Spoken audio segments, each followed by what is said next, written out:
Welcome back to day 3 of our beginner crochet course. If you're new here, don't worry, you are exactly where you need to be. In day 1, we talked about what crochet is, and in day 2, we talked about yarn types, and today we are talking about crochet hooks and tools. Now listen, this is very important. Most beginners think they need to buy everything like big kits, expensive sets, fancy tools, and then they still feel confused. So in this video, I'm going to show you what crochet hooks are, different types, which hook is best for beginners, and which tool you actually need and which ones you don't. No stress, no pressure, just crochet.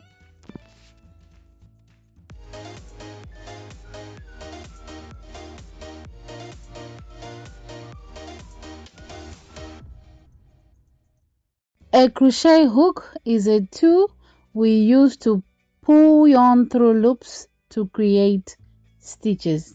That's simple, right?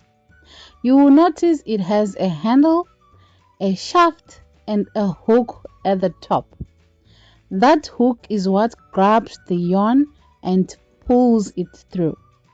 Now, crochet hooks comes in many sizes and materials, and that's where beginners usually get overwhelmed.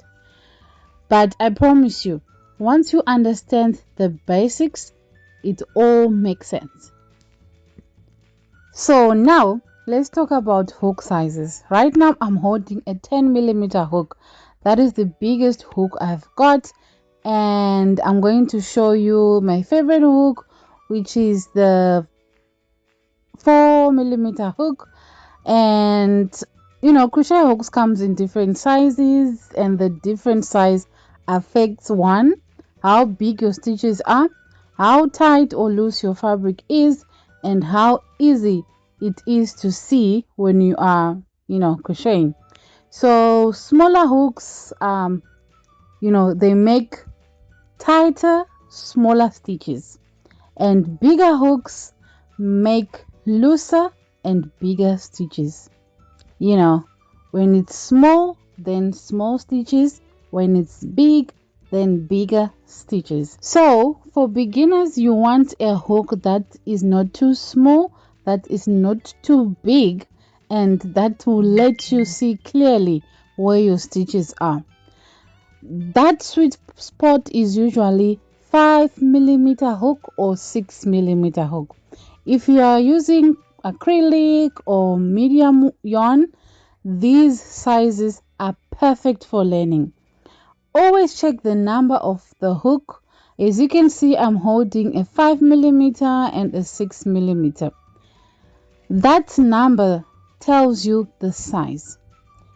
If you ever feel like crocheting is too hard or too tight or hurting your hands, sometimes it's not you, it's the hook size. So now let's talk about hook materials, because it also matters more than people think. First, I have in my hand, I've got metal hooks. These are smooth and the yarn glides easily. They are great once you are confident, but some beginners feel the yarn slips too fast. Next, I have plastic hooks. These are lightweight and affordable. They are okay for beginners, but they feel a bit slippery or squeaky. Then we have the wooden or bamboo hooks. I don't have that type of hooks, but I'm going to leave a picture so you can see how they look. These are amazing for beginners.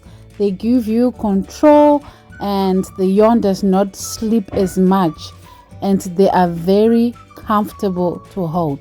If you're struggling with tension or grip, wooden hooks can really help. If you are asking me right now, this is like, what is the best crochet hook for beginners? My honest answer is a 5mm hook or a 6mm hook, preferably a wooden or bamboo hook. You don't need a full set.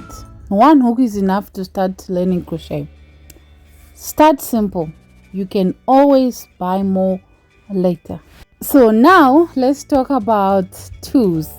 These are the tools beginner usually needs. First, scissors. Scissors are fine and they don't have to be fancy. Okay, you can just buy any scissors. You can also use kitchen scissors. Scissors is scissors as long as you cut. You don't need anything fancy. Okay, just any regular scissors you get, you use it for crochet. But I prefer this one because it really cuts nicely. It's made for crochet, but if you use a regular scissors, it does not really show. Doesn't even show if whether you use a fancy or whether you used a regular scissors. So second, yarn needle or darning needle. This is used to weave in ends.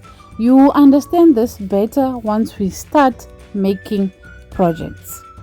Okay, you don't when it comes to the needles, you need to buy yourself. You can get this in metals like those ones, or you get them plastic. You can get the plastic ones.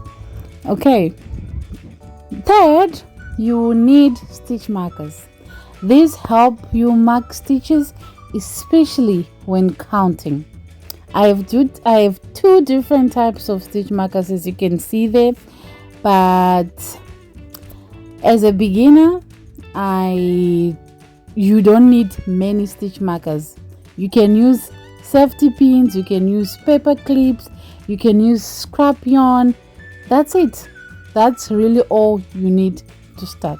And you have your stitch counter. I call it stitch counter, but I don't know if that is a proper name for it, but it's used to count your rows. Let's say you don't want to forget, or let's say you are stopping your work, going to do something else, and you're afraid that you will not remember what row or what round you were on.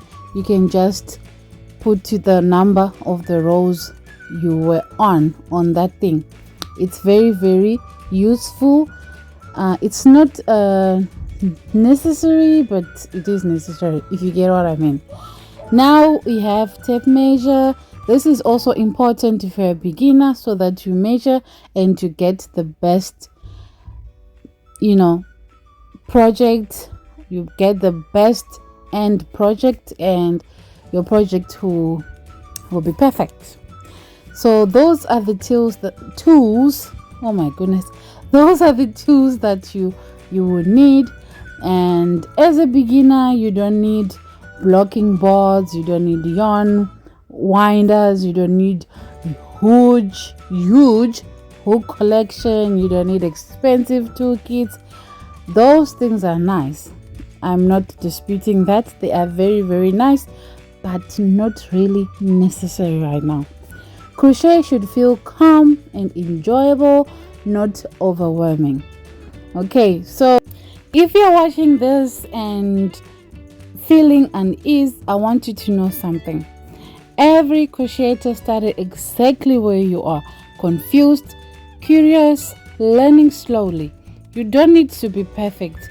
You just need to start. In the next video, day 4, I will show you how to hold your yarn and hook, and then we'll finally start crocheting. If this video helped you, give it a like, subscribe and comment below.